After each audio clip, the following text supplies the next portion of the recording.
नमस्कार दोस्तों, स्वागत है आपके अपने चैनल द स्पून वाले में। आज हम पढ़ेंगे equation of uniformly accelerated motion calculation method मतलब इंटीग्रेशन मेथड। तो let's get started. Velocity time relation, consider an object moving along a straight line with a uniform acceleration a, मतलब uniform मतलब constant acceleration जिसको हमें denote करना है ए से, small A से। Let at time t equal to 0 velocity of object is u and at time t equal to d velocity is v। इस line का मतलब है कि जब जो हमारी इनिशियल वेलोसिटी u होगी तो हमारा टाइम 0 होगा, और जब हमारी फाइनल वेलोसिटी बल्कि जब हमारी वेलोसिटी v होगी तो हमारा टाइम t होगा, मतलब कुछ होगा, समथिंग होगा कुछ।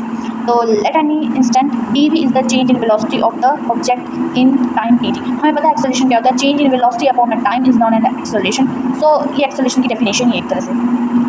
तो हमारे पास a है dv अपॉन dt, यहाँ पे हम क्रॉस मल्टीप्लाई करेंगे तो जो हमारे पास dv है वो आ जाएगा a dt के, जिससे हम इक्वेशन नंबर 1 कह देंगे।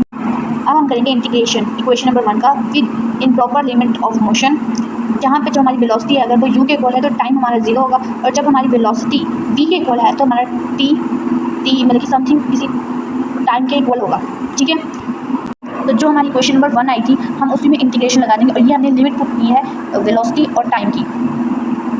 तो ये हमारी है इनिशियल वेलोसिटी, ये हमारी फाइनल वेलोसिटी, ये हमारा इनिशियल टाइम, ये हमारा फाइनल टाइम। ठीक है, अब यहाँ पे आप एक फॉर्मूला देख सकते हैं कि इंटीग्रेशन है x n dx है, और फिर x की पावर n+1 है, और अपॉन में भी n+1 है। तो ये हमारा इंटीग्रेशन का छोटा सा फॉर्मूला है जो आगे भी आपको काम आएगा, तो इसे याद रख लीजिए। और इंटीग्रेशन का मतलब होता है इंक्रीज द पावर, यहाँ पे प्लस है मतलब इंक्रीज पावर, और साइड में ये कंडीशन भी है कि जो n है वो -1 नहीं हो सकता, क्योंकि अगर -1 होगा तो ये 0 हो जाएगा, और ये इंटीग्रेशन की जो रूल है उसको फॉलो नहीं करता। तो इंटीग्रेशन का मतलब ही होता है इंक्रीज द पावर। और यहाँ आप देख सकते हैं कि यहाँ पे इंटीग्रेशन हट गया, तो ये हटा इसलिए क्योंकि यहाँ पे डी लगा, डी का मतलब है डेरिवेटिव, और डेरिवेटिव और इंटीग्रेशन दोनों रेसिप्रोकल होते हैं, मतलब एक दूसरे के उलट होते हैं, और ये आपस में कैंसिल हो जाते हैं, तो हमारे पास वी ही बचेगा, और ये इंटीग्रेशन भी हट जाएगा। तो हमने ब्रैकेट लगा दिया और वी और यू लिख दिया। वी हमारा ऊपर रहेगा क्योंकि हमारी फाइनल टाइम फाइनल वेलोसिटी हमारी बड़ा नंबर है, मतलब कि ऑब्वियसली फाइनल वेलोसिटी ज़्यादा हमारी, और ये हमारी यू इनिशियल वेलोसिटी है। सेम यहाँ भी डी से इंटीग्रेशन कर जाएगा क्योंकि वो रेसिप्रोकल होता है। यहाँ पे ए कांस्टेंट है, क्यों कि ए इज एक्सेलरेशन, और मैंने आपको शुरुआत में बताया था कि acceleration uniform acceleration constant acceleration, तो ए की वैल्यू कांस्टेंट ही रहेगी। तो यहाँ पे हम वी की वैल्यू पुट कर देंगे, वी माइनस यू हो जाएगा और टी माइनस 0 हो जाएगा। ठीक है, ऑब्वियसली यहाँ ए टी आ जाएगा, ए वी माइनस यू का सेम ही रहेगा, और फिर यहाँ यू इधर चला जाएगा तो ऑब्वियसली प्लस हो जाएगा। तो this is the equation number 1, और this is the velocity time relation जो हमने इंटीग्रेशन या कह सके कि कैलकुलस के मेथड से सॉल्व की है। तो this is the first equation of motion. तो second is distance time relation, इसमें सेम ही है। Consider that an object is moving along a straight line with uniform acceleration a, let an any instant dx be the displacement of object in time t e। यहाँ पे हम acceleration ही velocity, यहाँ पे हम velocity को लेंगे, और हमें पता है वेलोसिटी क्या होती है, change the displacement upon a time is velocity. ठीक है, यहाँ पे आप देख सकते हैं कि हम क्रिस क्रॉस कर देंगे, जो हमने किया पहले वही हम सेम करेंगे, जो हमने पहले वेलोसिटी टाइम रिलेशन में हमने जो डेरिवेशन सॉल्व की हमने वही करनी है, लेकिन यहाँ पे एक्सेलरेशन की जगह वेलोसिटी है बस। तो यहाँ क्रिस क्रॉस हो जाएगा, तो dx आ जाएगा v इक्वल टू dt है equation number 1, and we also know that कि v is equal to u plus a t है।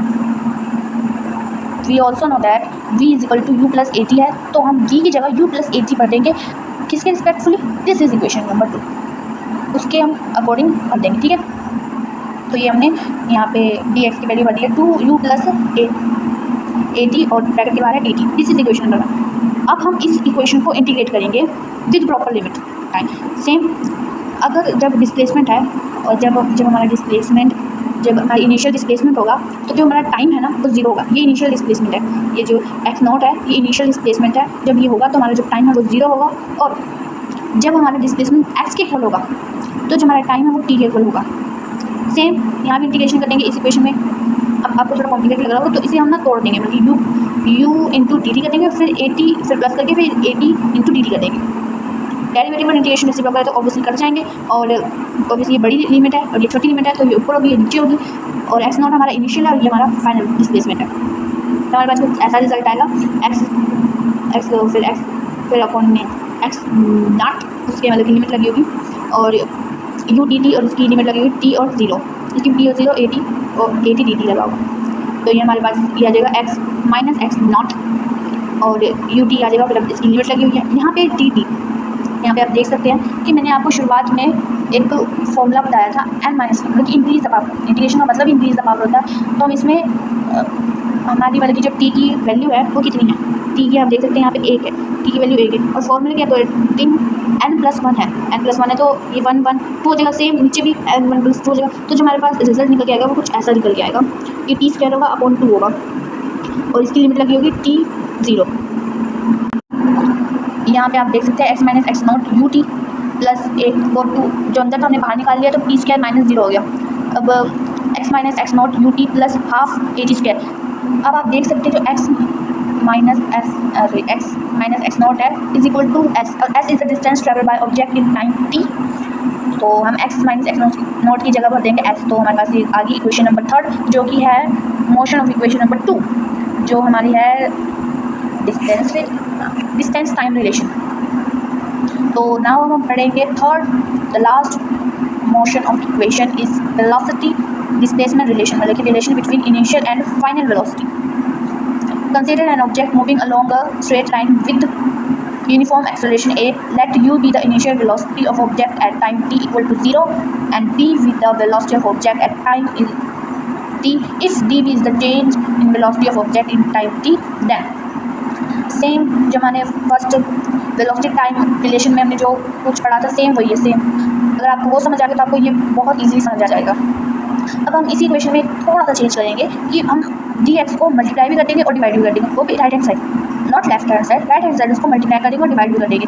तो हमारे पास तो dv अपॉन dt था, अब यहाँ पे dx अपॉन dx आ जाएगा, ठीक है। तो हम x को क्रॉस मल्टीप्लाई कर देंगे तो dv अपॉन dx आ जाएगा और dx अपॉन dt आ जाएगा। dx अपॉन dt हमें पता क्या होता है, वेलोसिटी होती है, तो हमारी वेलोसिटी होगी dv अपॉन dx सेम ही रहेगा। अब यहाँ इसको क्रॉस मल्टीप्लाई कर देंगे तो हमारे पास एक्सेलरेशन इक्वल में था तो a dx आ जाएगा और v dv आ जाएगा। ये हमारे पास होगी इक्वेशन नंबर 2।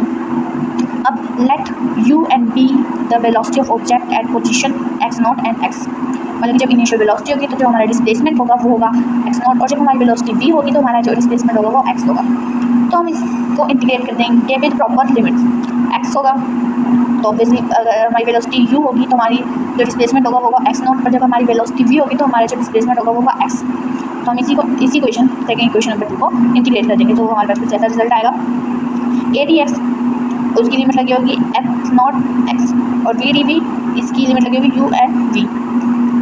यहाँ पे आप देख सकते हैं यहाँ ध्यान से देखिए यहाँ पे v के आगे d नहीं लगा, यहाँ ये डेरिवेटिव v का हो रहा है विद रिस्पेक्ट टू v, यहाँ डेरिवेटिव v का हो रहा है विद रिस्पेक्ट टू v।